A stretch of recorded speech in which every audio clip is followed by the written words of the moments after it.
Praise the Lord. प्रभु को धन्यवाद देते हैं। प्रभु ने एक और मौका दिया है कि हम प्रभु की उपस्थिति में आ सकें। आज ज़्यादातर लोग जो हमारे बाइबल स्टडी में आने वाले हैं वो शादी में खाना खाने गए हुए हैं, तो उनको खाना खाने दो। शारीरिक हम खाएंगे, आत्मिक। हालेलुया। हमने पिछली बार जो है इस हमारे प्रार्थना के सब्जेक्ट को हम देख रहे थे। प्रार्थना में प्रार्थना कैसे करें या प्रार्थना कैसे की जाती है, हमने उस विषय पर कुछ इम्पोर्टेंट बातों को हमने देखा था। कुछ प्रैक्टिकल बातें भी हम देख रहे थे जीवन के अंदर की प्रार्थना का जो तरीका है या प्रार्थना कैसे करना चाहिए। प्रार्थना का मतलब ये नहीं है हमेशा चिल्लाते रहना या ज़ोर ज़ोर से पुकारना या ज़ोर से अन्य भाषा बोलना। वो उसका एक भाग है, कभी कभी हम वो कर सकते हैं, लेकिन कंटिन्यू ऐसे ही प्रार्थना करना ये प्रभु के वचन के अनुसार नहीं है। तो ये सब क्या है, हम देखते हैं कि कलीसिया के अंदर एक त्रुटि आ गई है। जब भी हम प्रार्थना करें तो हमारे प्रार्थना करने का स्टाइल वही होता है। और इसीलिए मैं पिछली बार आपको बोल रहा था कि ये कुछ बातें हैं जो बहुत अच्छी बातें हैं, इम्पॉर्टेंट बातें हैं, लेकिन इसके कारण कलीसिया के अंदर प्रॉब्लम आ जाता है। और आपने देखा होगा पेंटिकोस्टल कलीसिया के अंदर खास करके लोग बोलते हैं चिल्लाने वाले, हालेलुया वाले हैं, है ना। बहुत ज़ोर ज़ोर से चिल्लाते हैं। बहुत ज़ोर से चिल्लाने के कारण कई बार जो हमारा अच्छा प्रभाव होना चाहिए वो बिगड़ जाता है। तो इसलिए हमें क्या करना चाहिए, प्रार्थना करना सीखना चाहिए। प्रार्थना कैसे करें। अभी प्रॉब्लम जो हमारे संग है वो ये कि सीखते तो हम हैं, लेकिन हम उसको प्रैक्टिस में नहीं लाते। मुझे नहीं मालूम आप में से कितने ऐसे हैं जो सीखते हैं और उसके बाद में आप उसको अभ्यास में लाते हैं, प्रैक्टिस में लाते हैं। अगर हम प्रैक्टिस में नहीं लाएंगे तो हमारा सीखना व्यर्थ हो जाएगा। और इसीलिए आपको जब आप प्रार्थना करते हैं आपको इन बातों को अपने जीवन के अंदर लागू करना है। हमें प्रार्थना इतनी आवाज़ में करना है कि मेरे कमरे के बाहर ना जाए, दूसरे को डिस्टर्ब ना हो। अगर मैं चर्च में प्रार्थना कर रहा हूँ तो मेरे पास में बैठा हुआ आदमी उसकी प्रार्थना डिस्टर्ब ना हो। कई बार ऐसा होता है ना, आपने देखा होगा कि हम जब प्रार्थना करते हैं तो बाकी सब लोग चुपचाप हो जाते हैं। एक आदमी बहुत ज़ोर ज़ोर से ताली बजा के ज़ोर ज़ोर से चिल्लाने, बहुत ऊंची आवाज़ से आराधना करता है, तो बाकी लोग एकदम चुप हो जाते हैं। कारण क्या होता है कि वो डिस्टर्ब हो रहे हैं। और इस बात को हमें बहुत ध्यान रखना है। तो हमने कुछ बातों को देखा था जो प्रभु के वचन में हैं। प्रभु के वचन से हमने देखा था कि प्रार्थना का मतलब क्या है, पुकारना। प्रार्थना का मतलब है ज़ोर से पुकारना। प्रार्थना का मतलब है नाम लेकर पुकारना, ठीक है।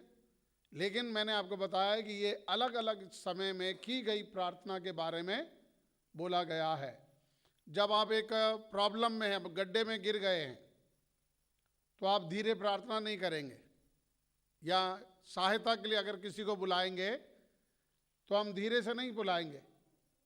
क्या करेंगे, जितना हम में दम है उतनी ज़ोर से हम चिल्लाएंगे।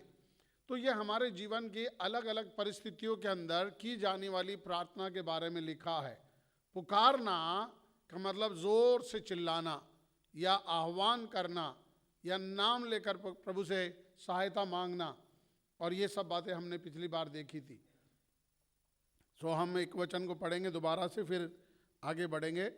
साम 86:5, भजन 86 का 5।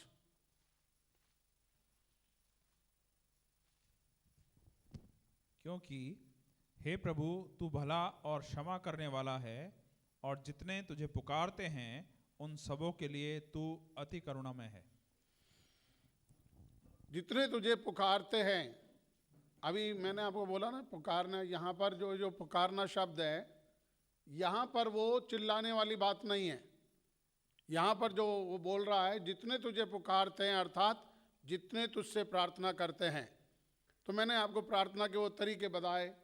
प्रार्थना शांति से की जा सकती है, प्रार्थना जोर से की जा सकती है, प्रार्थना पुकार हो सकती है, आह्वान हो सकता है, किसी को नाम लेकर सहायता के लिए बुलाया जा सकता है। ये सब हमारे जीवन की परिस्थितियों के आधार पर हम करते हैं। और इसीलिए प्रार्थना का एक टाइप नहीं है, एक तरीका नहीं है कि भाई यही तरीका है प्रार्थना करने का, ऐसा कहीं बाइबल के अंदर हमें नहीं बताया गया है। और इसीलिए हमें क्या है, अलग अलग स्थानों से जब हम देखते हैं प्रार्थना के बहुत तरीके हैं, लेकिन सब बातें सभ्यता में और अनुशासन में होना चाहिए।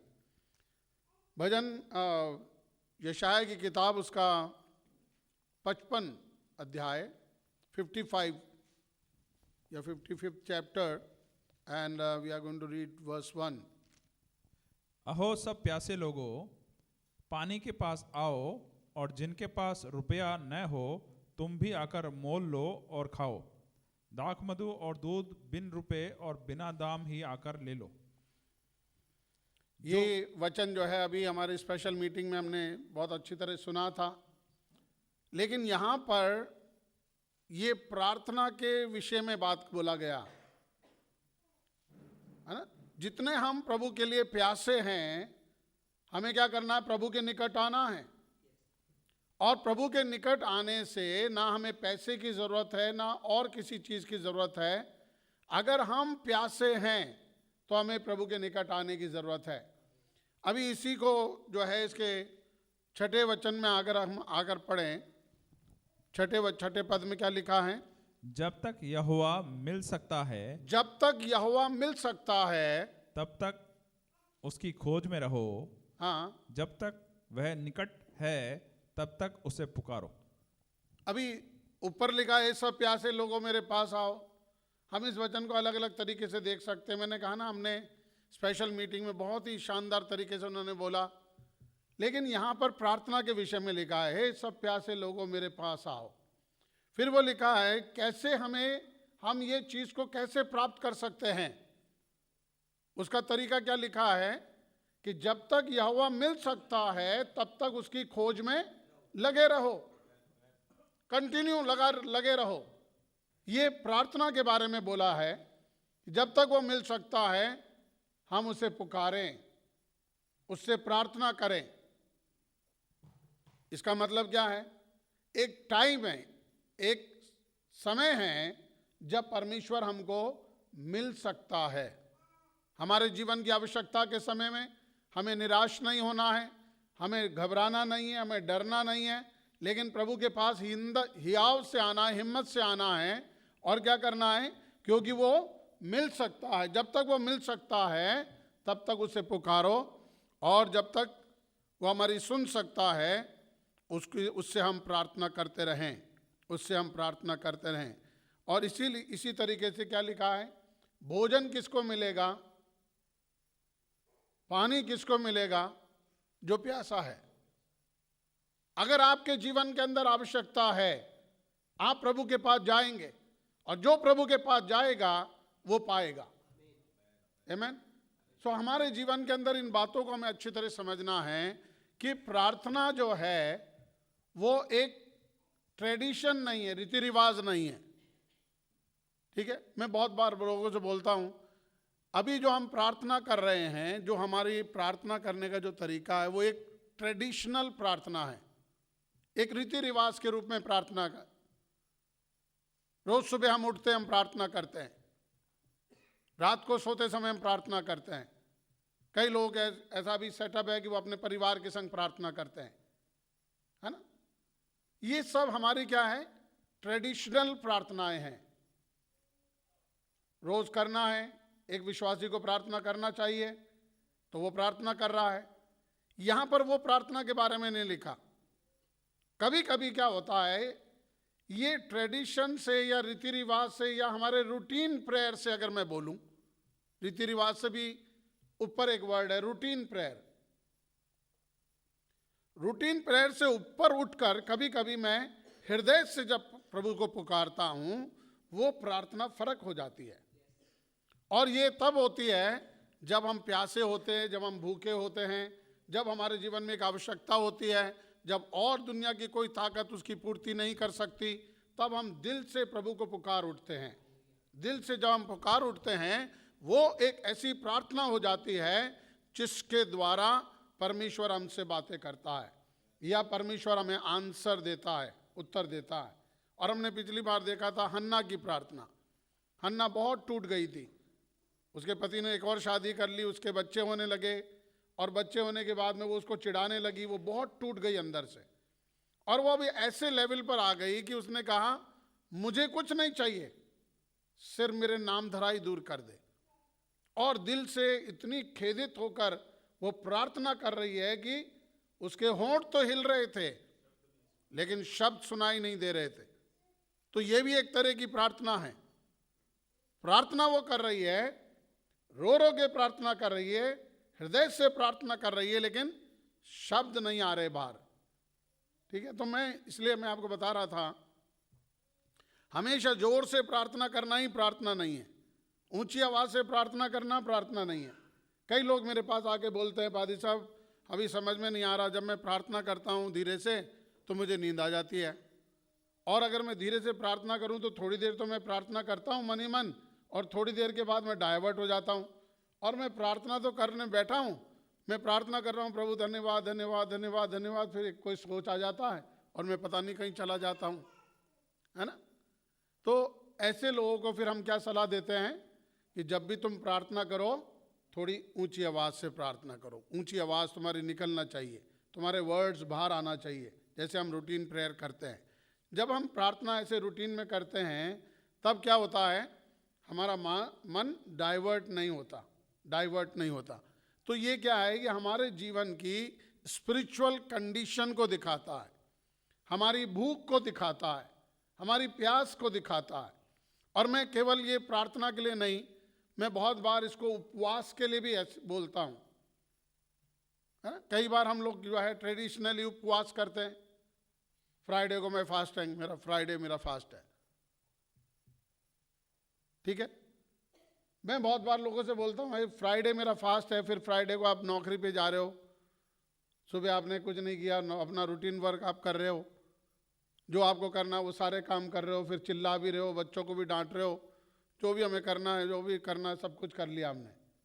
और फिर शाम को आके हम क्या करते हैं, खाना खा लेते हैं और हम संतुष्ट हो जाते हैं कि हमने क्या किया है, आज हमारा फास्टिंग था। तो ये सब चीज़ें क्या है, ये रूटीन को हम बोल सकते हैं, ठीक है हफ्ते में एक बार, जैसे यहूदियों के रीति रिवाज थे कि हफ्ते में एक बार या 2 बार वो उपवास करते थे, वो रूटीन में वो लोग प्रार्थना और उपवास करते रहे। लेकिन यीशु मसीह ने जब आया तो यीशु मसीह ने उनको क्या बोला,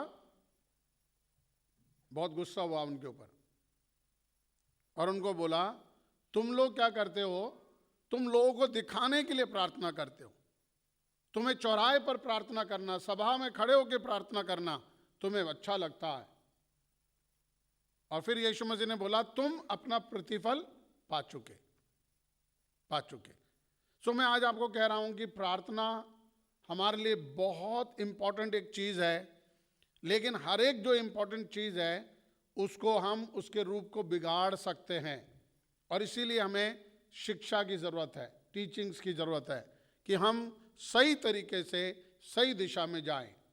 और सही तरीके से सही दिशा में जाने के लिए हमारे पास प्रभु का वचन दिया गया है, जो हमको सिखाता है कि हमें चीज़ें कैसे करना चाहिए। तो आज मैं आपको बोल रहा हूँ, वो कितने दिन हो गए कि आपने वो दिल से जो प्रार्थना की जाती है वो की है? कितना समय हो गया? खुद सोच के देखे अपने जीवन में, दिल से बैठ के प्रभु अब तो तुझे करना ही होगा।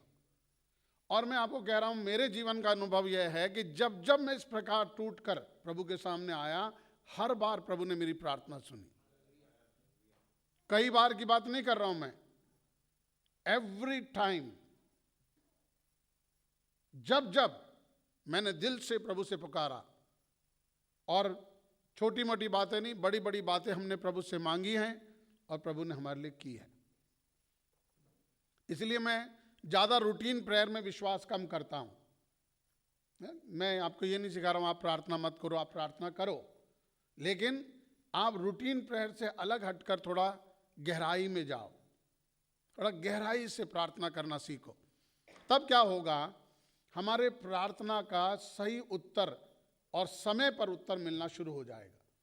और यहाँ पर यही लिखा है कि जो प्यासे हैं वो प्रभु के पास आए, क्योंकि परमेश्वर क्या करता है, प्यासों की प्यास बुझाता है और भूखों की भूख मिटाता है। जो आदमी दिल से प्रार्थना करता है प्रभु उसके लिए तुरंत आंसर देता है। एक और हम उदाहरण देख सकते हैं हिजकिय्याह नबी की, हिजकिय्याह राजा की प्रार्थना का, है ना। हिजकिय्याह ने जब प्रार्थना की, यशायाह ने क्या बोला उसको, जो कुछ तुझे अपने परिवार को आज्ञा देना है वो दे दे, क्योंकि तू निश्चय मर जाएगा। और उसने ये बातें सुनने के बाद जैसे यशायाह निकल के जाने लगा तो उसने क्या किया, दीवार की ओर अपना मुंह किया और परमेश्वर से यूं प्रार्थना की, परमेश्वर दया करने वाले, तू दया में धनी है, प्रभु मेरे उन कार्यों को स्मरण कर जो मैंने तेरे लिए किए। मैं अभी मरना नहीं चाहता, मैं जीवन जीना चाहता हूं। तो क्या लिखा है कि प्रभु ने तुरंत उसका आंसर दिया और तुरंत उसको क्या बोला, तू नहीं मरेगा, तू जिएगा। अभी ये सब चीजें क्या होता है हमको, और यूं लिखा है कि यशायाह शहर के बाहर शहरपनाह तक भी नहीं पहुंचा था कि प्रभु का वचन दोबारा उसके पास आया। क्या वचन आया, जाके मेरे दास हिजकिय्याह को बोल कि तू नहीं मरेगा, लेकिन मैंने तेरे जीवन के 15 वर्ष बढ़ा दिए हैं, बढ़ा दिए मैंने। यहां पर जो सुंदर बात मुझे नजर आती है वो है यशायाह के जीवन का एटीट्यूड। आपको और मुझको अगर प्रभु कुछ बोल दे इसको ऐसा ऐसा ऐसा, हमने बोल दिया, अभी तुरंत प्रभु कह रहा है इसको जाके बोल दे, नहीं वो जो पहले बोला वो कैंसिल, अब ये वो ऐसा होगा। कि प्रभु यार ये तो मुझे अभी झूठा भविष्यवक्ता समझेगा, अभी तूने बोला ये तो कर। यही प्रॉब्लम किसके साथ था, योना के साथ था। योना वाला तू अभी भेज रहा है मुझे जाके बोल दे, ये बोल दे, ये बोल दे, अभी वो रोएंगे धोएंगे तेरे सामने और तू क्या करेगा, दया कर देगा, तू अपना प्लान चेंज कर देगा, इसलिए मुझे जाना ही नहीं है।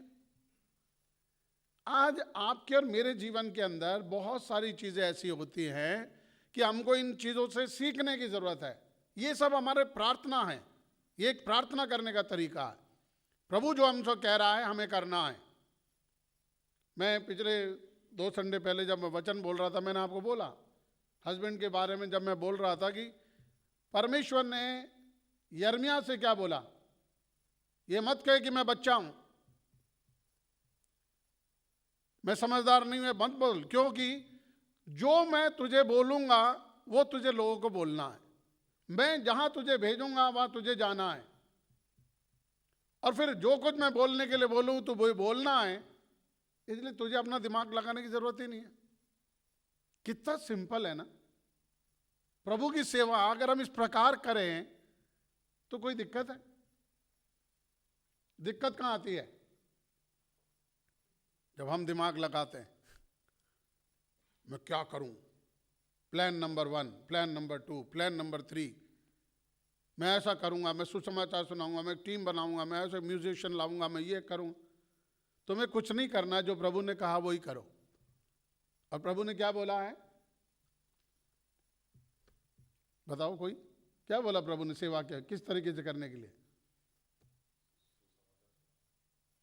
सिंपल बोला, जाओ और सुसमाचार सुनाओ। पहला काम हमें जाना है, दूसरा काम हमको सुसमाचार सुनाना है। और हम दोनों ही काम नहीं करते। हम कहीं जाते नहीं हैं, हर घर में बैठ जाते हैं, बोला कोई आएगा तो मैं सुनाऊंगा, अब कोई आएगा तभी तो सुनाऊंगा। अरे भैया आएगा थोड़ी सुसमाचार सुनने, तुमको जाना पड़ेगा, आपको जाना पड़ेगा। और कैसे जाना पड़ेगा? रोड से निकल के जाओ, घर घर जाओ, गांव में जाओ, नए नए गांव में जाओ, और जाकर आपको क्या करना है? सुसमाचार सुनाना है। क्या है सुसमाचार?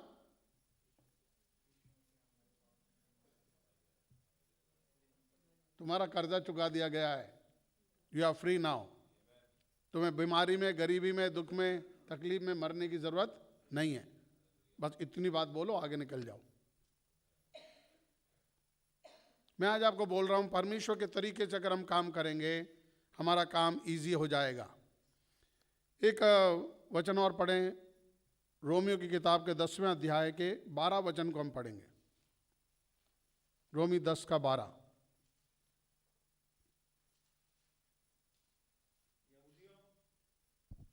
यहूदियों और यूनानियों में कुछ भेद नहीं, इसलिए कि वह सबका प्रभु है और अपने सब नाम लेने वालों के लिए उदार है, क्योंकि जो कोई प्रभु का नाम लेगा वह उद्धार पाएगा। यहां पे 2-3 चीजें लिखी हैं। यहूदी और यूनानी में कोई भेद नहीं है, ठीक है। यहूदी और यूनानी में कोई भेद नहीं है, परंतु परमेश्वर क्या है, अपने सब नाम लेने वालों के लिए, कई बार हम यूं पढ़ते हैं कि अपने सब नाम लेने वालों के लिए वो उद्धार है। उदार का मतलब क्या है? गलत। उदार का मतलब है खुलकर देने वाला, हाँ, जनरस, देने वाला। उदार आदमी है, भर भर के देता, भर भर के देता। हालेलुया। वो अपने सब नाम लेने वालों के लिए उदार है, और क्या करता है? अपने सब नाम लेने वालों को उद्धार देता है। उदार है वो धनी है, बहुत धन है उसके पास, बहुत चंगाई है उसके पास, बहुत आनंद है उसके पास। जो कोई उसका नाम लेता है उसको वो क्या करता? उदारता से देता है। क्या देता है? जो आप मांगते हैं, जो आप मांगते हैं। हालेलुया। तो अभी फिर याकूब कहता है तुम्हारे पास है नहीं क्योंकि तुमने मांगा नहीं, मांगते तो पाते। फिर बोलता तुम मांगते हो और तुम्हें नहीं मिलता क्योंकि तुम बुरी लालसा से मांगते हो। अब ये सब प्रार्थना की बातें हैं, ठीक है ना। तुम्हारे पास है नहीं क्योंकि तुमने मांगा नहीं है, मांगते तो तुम पाते। फिर बोलता तुम मांगते हो और तुमको नहीं मिलता क्योंकि तुम बुरी मनसा से मांगते हो कि उसको फालतू कामों में उड़ा दो। आज अगर हम यहाँ बैठे जितने भी लोग हैं, अगर हम विचार करके हमारी प्रार्थनाओं के बारे में हम ध्यान करें तो सोचो आपने अभी तक प्रभु से क्या मांगा है। हमारी मांग प्रभु से क्या होती है? जो उस समय हमारे को एक बर्डन नजर आ रहा है। उदाहरण के लिए आपके बच्चे की फी जानी है तो हम प्रभु से क्या मांग रहे हैं? प्रभु 10,000 रुपये चाहिए, फी जाएगी। प्रभु 10,000 रुपये चाहिए, फी जाएगी। तो प्रभु ने कहा ले, आपकी फी चली गई। फिर आप खुश हो गए और आपने ये गवाही दे दी, आज तक मेरे बच्चों की फी में कभी लेट नहीं हुआ, मैंने ईमानदारी से फी दे दी। हम सब गवाह हैं इस बात के, हमारे बच्चों की फी हमने समय पर दी है और हम इसी में क्या हो गए? खुश हो गए। लेकिन मैं आज आपको बोल रहा हूं, हमने मांगने में कंजूसी की है, हमने मांगने में कंजूसी की है। बहुत बार मैं कहता हूं कि मैं शुरू में जब हमारे पास घर नहीं था तो हमने कहा प्रभु एक कमरा दे दे, एक कमरा, एक किचन हो बस, प्रभु बहुत है। तो हमने एक कमरा किचन प्रभु ने हमको दिया। फिर हमारा डिमांड बढ़ी, हमने कहा प्रभु 2 दे दे तो कितना बढ़ेगा। नहीं, हमने मांगा एक कमरा किचन, और जब सबसे पहले हम मकान बनाने लगे तो ऐसा हो गया प्लान कि 2 कमरे बन जाएंगे, 2 कमरे और किचन हो जाएंगे। तो एक कमरा पक्का और एक कमरे के ऊपर टिन शीट डलेगी। यहाँ से हमने प्लान किया 2 कमरे हो जाए तो कितना बढ़िया। आप जो मांगते हो प्रभु उससे ज़्यादा आपको देता। मैं कई बार सोचता हूं कि हम कितना प्रभु को लिमिटेड कर देते हैं। अगर हम परमेश्वर के सामने जाकर सिर्फ प्रभु से बोले प्रभु मुझे ये ज़रूरत है, जो तेरा प्लान है मेरे जीवन के अंदर अनफोल्ड कर दे, मैं आपको कह रहा हूं पता नहीं परमेश्वर कितना भर भर कर देगा। मैं इसलिए बोल रहा हूं क्योंकि प्रभु का वचन क्या कहता है कि प्रभु हमें दबा दबा कर, हिला हिला कर और उभरता हुआ, है, जो हमने मांगा हम जो प्रभु को देते हैं, प्रभु क्या करता है उसको वो उसी नाप से दबा दबा कर, हिला हिला कर और उभरता हुआ हमारे गोद में लाके डाल देता। तो जब हम प्रभु से मांगते हैं तो प्रभु क्या करता है? तब भी यही करता है। तो हमारे मांगने में क्या है? कमी है। हमारे मांगने में एक लिमिट है। हमने प्रभु से दिल से कभी वो मांगा ही नहीं। अभी उदाहरण के लिए मैंने आपको बोला ना, हन्ना जब उसके पति से उसकी विवाह हुआ, वो संतान के लिए दुआ कर रही होगी। आपको क्या लगता? नहीं कर रही होगी, क्योंकि वो एक भक्त स्त्री थी और प्रतिवर्ष वो यरूशलेम में जाती थी और भेंट चढ़ाती थी, प्रभु से प्रार्थना करती थी, प्रभु का भय रखने वाली स्त्री थी। और जब उसको संतान नहीं हो रही तो उसने प्रार्थना नहीं की होगी? क्या की होगी? जब उसके पति ने कहा कोई बात नहीं, तेरे को नहीं हो रहा, उस समय ऐसे डॉक्टर नहीं थे जो आ जाए, तो पति ने कहा क्या कर सकते, नहीं है, कोई बात नहीं, मैं दूसरी शादी कर लेता हूं, क्योंकि उस समय का यही सिस्टम था। तब भी उसने प्रार्थना की होगी, कई साल से प्रार्थना कर रही है, वो दूसरी औरत के बच्चे हो गए तब भी वो प्रार्थना कर रही है। लेकिन एक समय आया जब उसने कहा प्रभु आज तो मुझे दे, आज तो मैं तुझसे लेकर उठूंगी। और उस प्रकार की प्रार्थना मैं समझता हूं उसने अभी तक नहीं की थी, और प्रभु ने तुरंत उसकी प्रार्थना को सुना। तो ये जो प्रार्थना है ना, जो दिल से निकलने वाली प्रार्थना है, इस प्रार्थना में हमको जाने की जरूरत है, पुकारने की जरूरत है, चिल्लाने की जरूरत है, नाम लेकर मदद मांगने की जरूरत है। बहुत सारी चीजें हैं हमारे जीवन के लिए। 1 कुरिन्थियों उसका 1 अध्याय और 2 वचन कोई पढ़े पहले, फिर 12 का 3 भी पढ़ेंगे हम। परमेश्वर की उस कलीसिया के नाम जो कुरिन्थुस में है, अर्थात उनके नाम जो मसीह यीशु में पवित्र किए गए और पवित्र होने के लिए बुलाए गए हैं, और उन सब के नाम भी जो हर जगह हमारे और अपने प्रभु यीशु मसीह के नाम से प्रार्थना करते हैं।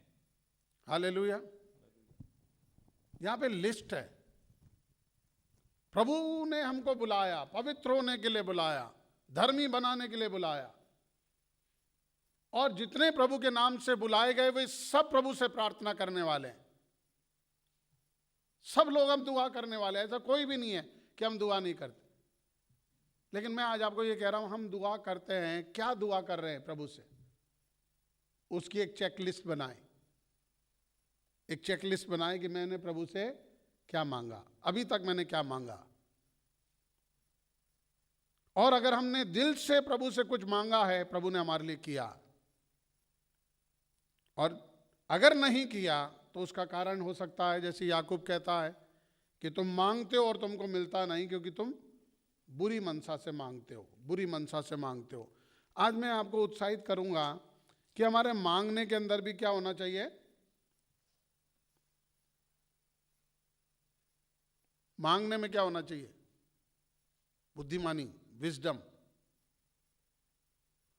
सुलेमान ने प्रभु से बड़ी बुद्धिमानी से मांगा ना, मुझे धन चाहिए, नहीं चाहिए, नाम नहीं चाहिए, क्या चाहिए, मुझे बुद्धि दे। और परमेश्वर ने उसको बोला कि तूने बुद्धि मांगी है और धन और महिमा नहीं मांगी, इसलिए मैं क्या कर रहा हूं, वो भी तुझे दे रहा हूं। तो कभी कभी हमारे मांगने में चतुराई होनी चाहिए। हमें प्रभु से ये नहीं मांगना, वो नहीं मांगना, हमें प्रभु से, मैं देखता हूं कि बाइबल के अंदर बहुत सारे बीमारों और अंधों के बारे में लिखा है ना। ऐसा लिखा है कि जब पतरस और यूहन्ना प्रार्थना करने के लिए जा रहे थे, यूहन्ना के पत्री में लिखा है, तो उनको क्या है, एक आदमी मिला जो जन्म का लंगड़ा था, और वो उनसे क्या बोल रहा था, हे भाई दे दे, भाई दे दे। मुझे बहुत अच्छा लग रहा है कि उसने कहा कि भाई देख, सोना और चांदी तो मेरे पास है नहीं, अब तू मांग ही रहा है तो जो मेरे पास है मैं तुझे देता हूं। हालेलुया। बहुत बार हम भी उन लंगड़ों के समान, उन अंधों के समान भीख मांगते रहते हैं, अरे भाई दे दे, कुछ तो दे दे, कुछ तो दे दे, कुछ तो दे दे। लेकिन मुझे बहुत अच्छा लगता है कि जब बाइबल में ऐसा लिखा है कि एक दिन यीशु मसीह वहाँ से जा रहा था, एक भीड़ की आवाज़ आई, तो उसने ढूंढ टटोल करके पूछा, भाई क्या हो रहा, आवाज़ क्या आ रही है, कौन है, क्या कौन जा रहा है। तो किसी लोगों ने बोला यहाँ पे यीशु मसीह नासरी जा रहा है। और उसने यीशु मसीह नासरी के बारे में सुना होगा पहले कि वो अंधों की आंखें उसने खोल दी, बहुत सारे अंधों को उसने आंखें दी, अब उसके अंदर एक डिजायर पैदा हो गई, अब मुझे दे दे भाई 10 पैसे 20 पैसे नहीं चाहिए, अब मुझे क्या चाहिए? दृष्टि चाहिए। हालेलुया। और वो पुकारने लगा यीशु मसीह को, और यीशु मसीह रुक गया और उसको अपने पास बुलाया और पूछा, तू क्या चाहता है कि मैं तेरे लिए करूं? तो उसने क्या बोला? प्रभु भाई 2-3 हजार रुपए दे दे ताकि मैं आराम से घर बना लूं, वहां जाके सोऊं, पलंग लगाऊं, वहां पे 1-2 नौकर रख लूं। कुछ भी मांग सकता था ना। तू क्या चाहता है कि मैं तेरे लिए करूं? उसने कहा, प्रभु ये कि मैं देखने लगूं। और मैं आज आपसे कह रहा हूं, उसने वो चीज मांग ली, एक बार देखने लगा, फिर उसकी गरीबी हट गई। तो बाइबल कहती है उसने अपना वो कंबल फेंक दिया जो ओढ़े हुए था, वो एक भिखारी का साइन था। और जब वो उठकर यीशु के पास जाने लगा, उसको ये मालूम पड़ गया कि अब मुझे इसकी जरूरत नहीं पड़ेगी। सो आपके और मेरे मांगने में क्या होना चाहिए? थोड़ा दम होना चाहिए, थोड़ा दम होना चाहिए और विजडम होना चाहिए कि हम प्रभु से जब मांगते हैं तो सचमुच ऐसे मांगे जो हमारे लिए जरूरी है। हालेलुया। बहुत सारी चीजों के अंदर हम देख सकते हैं प्रार्थना के बारे में। मैं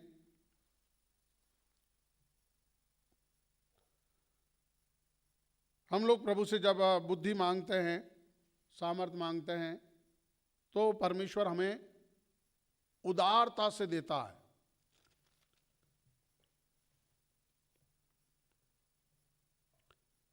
देखिए क्या लिखा है, याकूब की पत्री का 1 अध्याय में आए आप।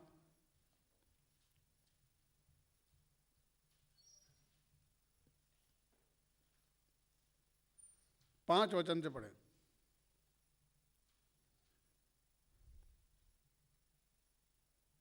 पर यदि तुम में से किसी को बुद्धि की घटी हो तो परमेश्वर से मांगे, जो बिना उल्हाना दिए सबको उदारता से देता है, और उसको दी जाएगी। किसी को बुद्धि की घटी है तो क्या करे?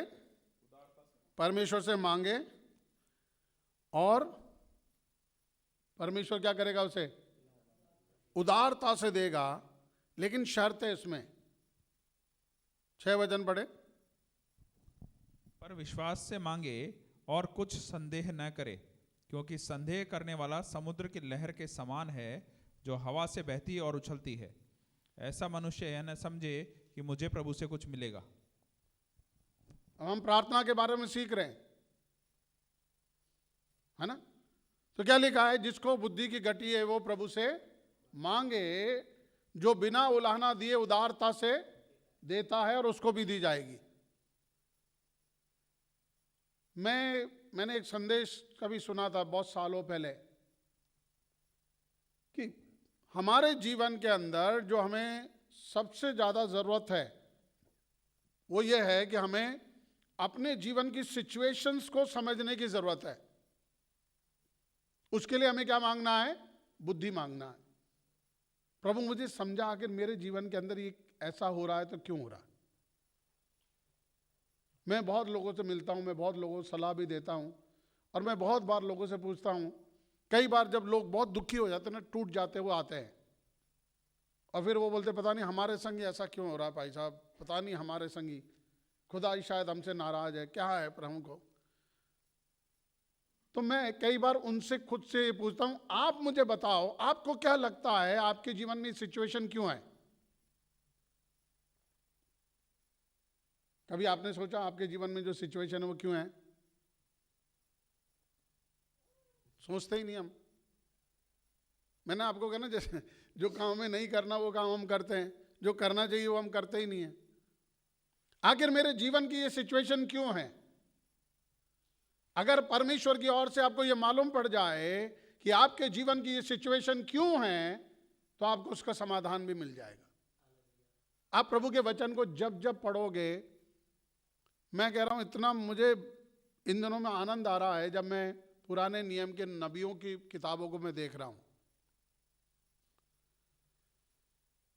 परमेश्वर लगातार ये बोल रहा है, देखो तुम्हारे जीवन में कठिन समय आने वाला है, इसलिए तुम क्या करो?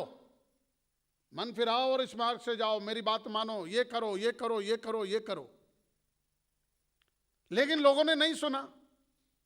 जब नहीं सुना और वो सिचुएशन उनके जीवन में आ गई, तब वो चिल्लाने लगे, उपवास करने लगे, प्रार्थना करने लगे और नबियों से यूं कहने लगे, तुम परमेश्वर से हमारे बारे में पूछो। अरे परमेश्वर तुमको बताते आया है भाई, इतने सालों से बता रहा है, कितने समय से बता रहा है, पर तुमको समझ में ही नहीं आ रही। फिर जब तुम्हारे जीवन में सिचुएशन आएगी तब क्या करते हो? हम उल्टे सीधे काम करते, भाग दौड़ करते हो। बहुत बार अगर आप बाइबल में पढ़ोगे तो आपको लिखा है, ऐसा मिलेगा कि जब उनके जीवन में सिचुएशन आए, हम इब्राहिम के उदाहरण को ले ले। एक जगह अकाल पड़ गया तो वो क्या करने लगा? दूसरे स्थान पे चला गया अपना दिमाग लगा के, और वहां जाने के बाद आपको मालूम है क्या हुआ? परीक्षा में पड़ गया वो। वहां जब वो गया तो उसने अपनी पत्नी से बोला, तू बड़ी सुंदर है, कोई तेरे से पूछे तो क्या कहना? मैं इसकी बहन हूं। और आपको मालूम है वो सारा राजा उसको उठा कर ले गया। परमेश्वर उसको वहां से कैसे भी चमत्कारिक ढंग से छुड़ा के लाया। जब दोबारा अकाल पड़ा तो इसहाक भी वही करने वाला था, भाग रहा था वहां से। तो परमेश्वर ने क्या बोला? इसी स्थान में रहे, अभी इसी अकाल के समय खेती को जोत बो और मैं तुझे 100 गुना दूंगा। और इसहाक ने क्या किया? परमेश्वर की बात को मानकर हल चलाने लगा। और मैं आज आपको कह रहा हूं, अगर परमेश्वर से हम सुन ले बस काफी है। परमेश्वर से हमें बोलना, प्रभु ये सिचुएशन है, मैं क्या करूं? लेकिन हम खुदा से यूं नहीं बोलते, मैं क्या करूं प्रभु, यहां तो अकाल पड़ गया, मैं तो जा रहा हूं। प्रभु रो गया, रुक यार, सुन तो सही, मेरी तो सुन। सोचो हम आप में से प्रत्येक जन के हमारे जीवन में यही स्थिति है। जब हम एक सिचुएशन में आते फिर हम दिमाग लगाते हैं यहां से कैसे बाहर निकलेंगे। पर परमेश्वर हमको कुछ पहले से बोलता आ रहा, अगर हम परमेश्वर की बात को मानेंगे। इसलिए मैंने कहा हमें विजडम मांगना है। अगर मेरे जीवन में ये क्यों है, why I am in this situation, क्या कारण है? बहुत जगह मैं देखता हूं कि हमारी मूर्खता है, बहुत जगह मैं देखता हूं कि हमारी डिसोबीडियंस है, हमने आज्ञा को नहीं माना। कई जगह हम देखते हैं कि हमारी फेथफुलनेस की कमी है, कई जगह हम देखते हैं हमारी मेहनत की कमी है।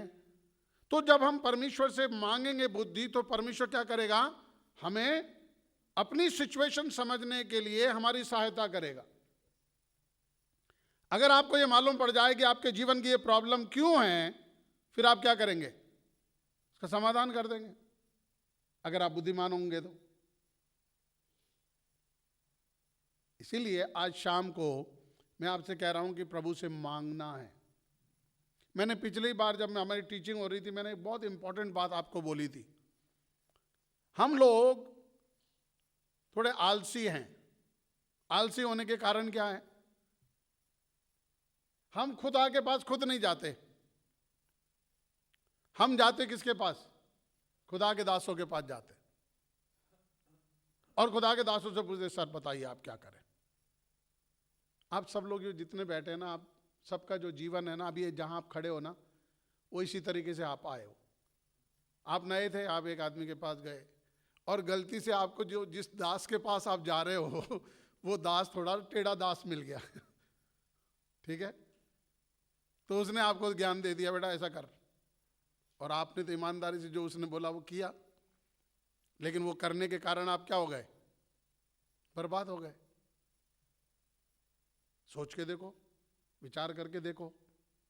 मैं प्रभु को धन्यवाद देता हूं कि जो बातें मैं अभी बोल रहा हूं, पहले दिन से लेकर मैंने किसी प्रभु के दास के पास जाकर ये नहीं पूछा, आप बताओ मैं क्या करूं।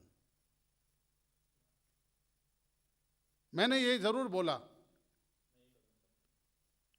नहीं आप बोलोगे, अगर मैं किसी के अंडर में काम कर रहा हूं तो आप बोलो मुझे क्या करना है।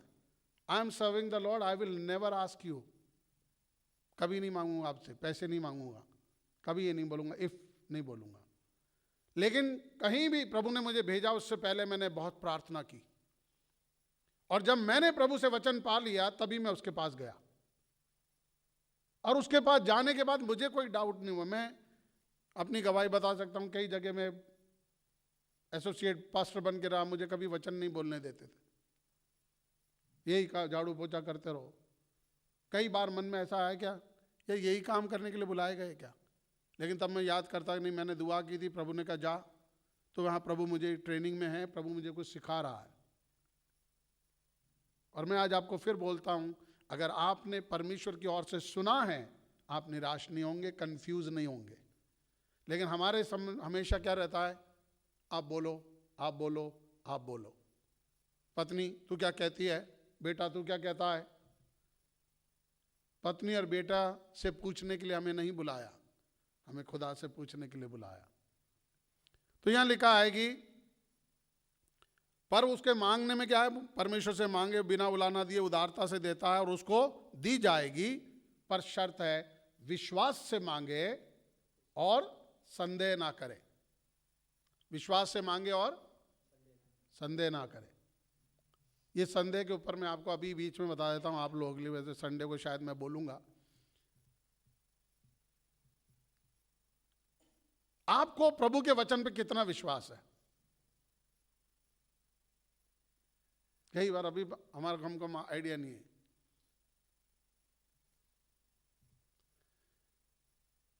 अगर मैं ये बोतल को ऊपर फेंकूंगा तो ये बोतल कहां जाएगी, कहां जाएगी, ऊपर जाएगी, फिर कहां आएगी, क्यों नहीं, आप विश्वास से फेंको ये ऊपर चली जाए, जाएगी नहीं, वापस नहीं आएगी, मतलब चली जाएगी। तो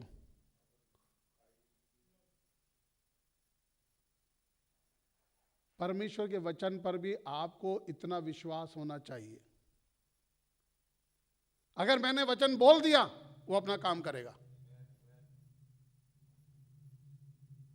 है विश्वास आपको इतना प्रभु के वचन पे? आज मैंने प्रभु से कुछ मांग लिया, प्रभु को बोल दिया। कल मैं किसी के पास गया, दुआ करना यार मेरे लिए, मैंने प्रभु बहुत परेशानी है, दुआ करना भाई, दुआ करना यार भाई, दुआ करना यार। क्योंकि मुझे क्या लग रहा है, पता नहीं मेरी बात सुनेगा कि नहीं सुनेगा, ये वचन पूरा होगा कि नहीं होगा। लिखा तो बहुत कुछ है, और मैं बड़े बड़े पास्टर्स को ये बोलते हुए सुन लिया मैंने, लिखा तो बहुत कुछ है, लिखने की तो बात छोड़ो, बहुत कुछ लिखा है।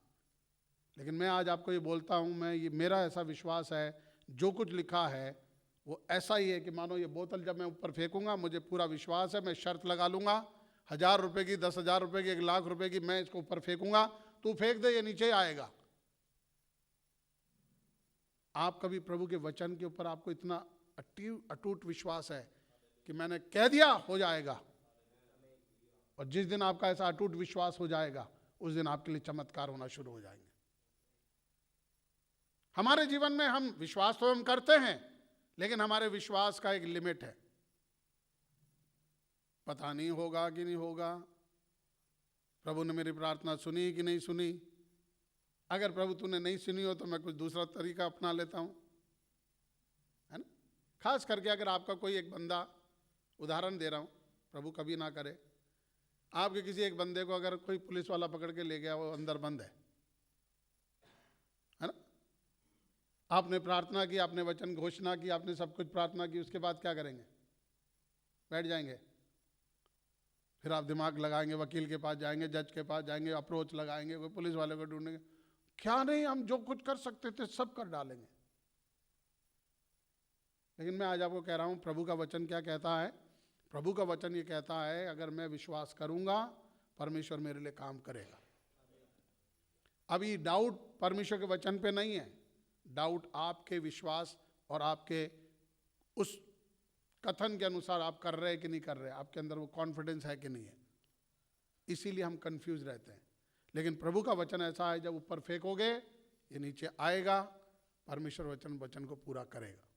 और पुराने नियम में प्रभु ने ऐसा कहा, अपने दासों के वचनों को जमीन पर गिरने नहीं देता था, आपके वचनों को जमीन पर गिरने नहीं देगा। और ये सब चीज़ों को जब हम देखते हैं तो हमको समझ में आता है कि प्रार्थना करना कितना इम्पोर्टेंट है। लेकिन प्रार्थना कैसे करना है, दिल से करना है, पहली बात। फिर क्या करना है? विश्वास से प्रार्थना करना और संदेह नहीं करना, डाउट नहीं करना। डाउट करने वाला कभी ये ना समझे कि मुझे प्रभु की ओर से कुछ मिलेगा। अभी अगर आपके मन में डाउट है, मैंने आपको अभी उदाहरण दे दिया, हम लोग कह रहे हैं दुआ तो कर ली, फिर विश्वास किया क्या आपने प्रार्थना करके? नहीं, क्योंकि फिर हम क्या कर रहे हैं? हम हर एक के पास जा जाके बोल रहे हैं आप दुआ करना, आप दुआ करना, आप भी दुआ करना, आप भी दुआ करना। इसका मतलब क्या है? मुझे याद है एक बार पास्टर पीटर दुनिया में नहीं है, तो एक बंदा है, उसको थोड़ा प्रॉब्लम था, तो ना थोड़ा सा यहाँ पे घाव हो गए थे थोड़े से, तो हम उसके लिए प्रार्थना किया। पहले एक दिन दुआ किया, 1 महीने दुआ किया। फिर एक दिन वो आया,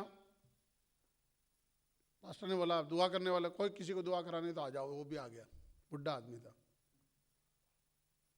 तो पादी साहब, मैं उनके साथ साथ ही रहता था, पादी साहब को अंग्रेजी में बोले कि हिंदी में अनुवाद करने के लिए, तो पूछा उससे काय के लिए प्रार्थना करना है, व्हाट इज योर प्रॉब्लम?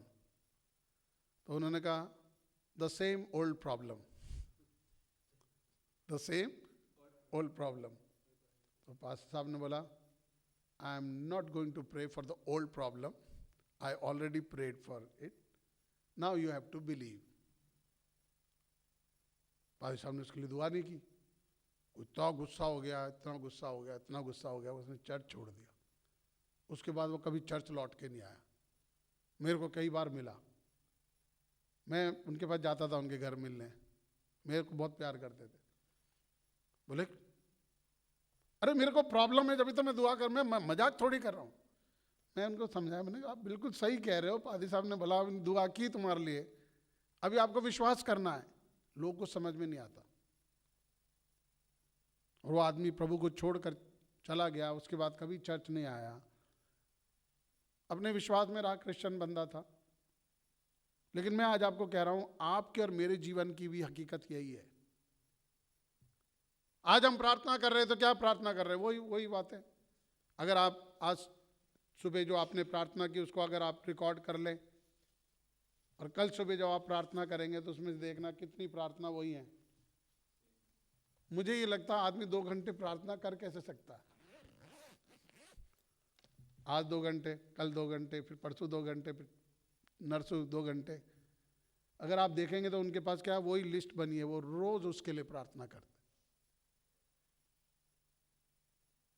अगर आप बोलेंगे नहीं, तो मैं आपको गारंटी देता हूं 1000 रुपया अभी दूंगा, अभी इसी वक्त, अगर आप 15 मिनट प्रार्थना करो और वर्ड्स रिपीट ना करो,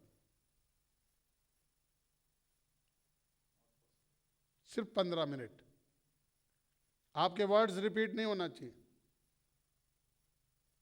1000 रुपया अभी दूंगा आपको। है कोई मारती?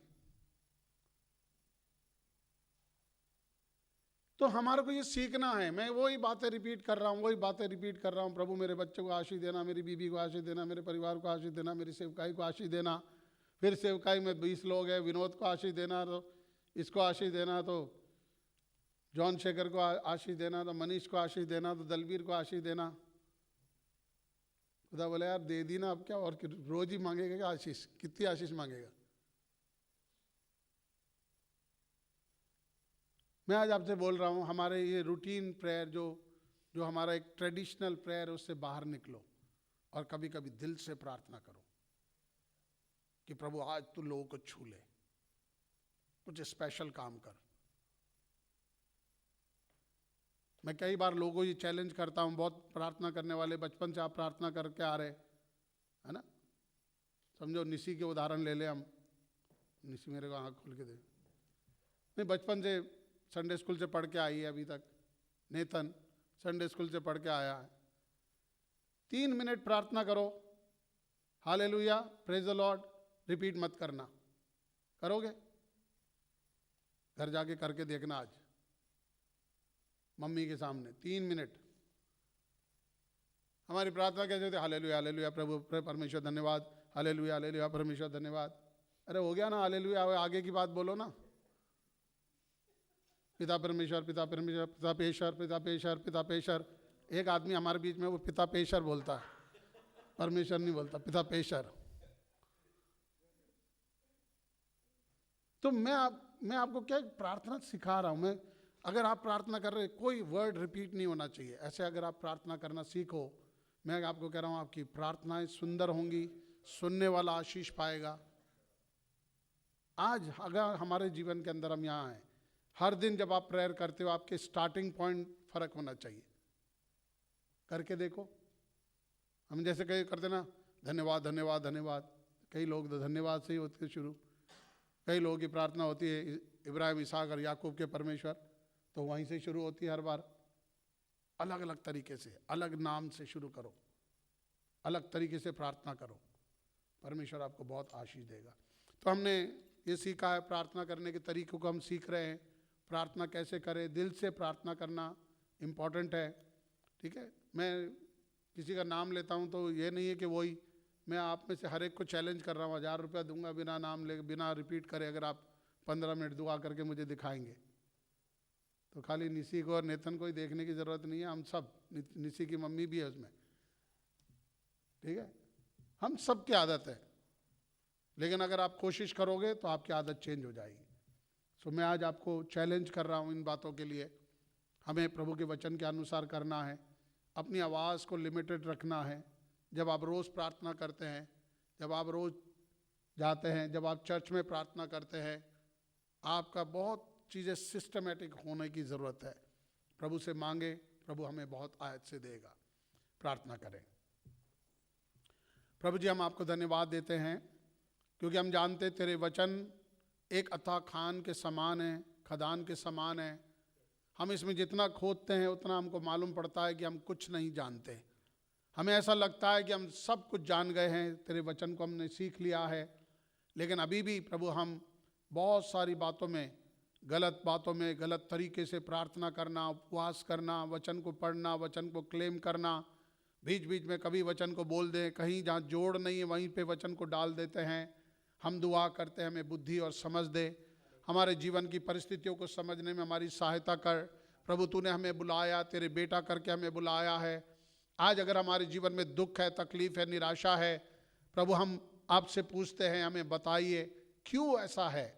क्योंकि आपने हमें बुद्धि दी है, आपने हमें एक नाम दिया है, विश्वास दिया है, और आपने कहा जो मुझ पर भरोसा रखते हैं उनके जीवन में ये सब कुछ होगा।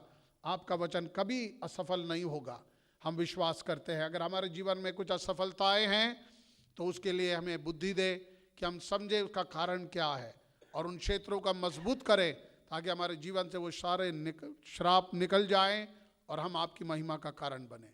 जो कुछ भी हमने सीखा है उस पर तेरी आशीष बोलते हैं, गलत तरीके से कोई ना समझे। जैसे हम समझा रहे प्रभु जी, उसमें से कहीं भी उनके जीवन में कोई डाउट और कुछ गलत बात ना आ जाए, मेरी प्रार्थना है। तेरे नाम से आशीष बोलते हैं, सारी महिमा आदर सम्मान तुझको देते हैं। यहाँ से अपने घरों को लौटेंगे, हमारे साथ हो, यीशु के नाम से हम मांगते हैं।